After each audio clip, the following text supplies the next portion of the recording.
ay tutuparin ninyo ang aking mga utos. Iyon, sister. Para manatili ka sa puno na nakakabit, sabi ni Kristo, kung minamahal ninyo ako, susundin ninyo ang aking mga utos. Parang magulang eh. Di ba may magulang rin? Ano ba ginagawa niyo sa magulang? Nilalabanan ka natin, sinasaway ka natin. Magulang natin, ano sabi? Igalang mo ang iyong ama at iyong ina upang ang buhay mo sa lupa ay lumaki. Ang ating amang nasa langit, ang kinikilala natin Diyos. Si Kristo na anak ng Diyos.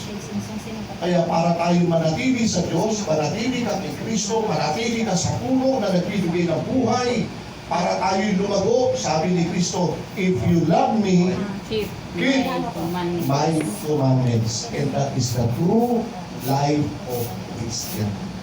Hindi tayo Kristiyano sa pangalan, Kristiyano tayo sa pananampalataya at sa gawa.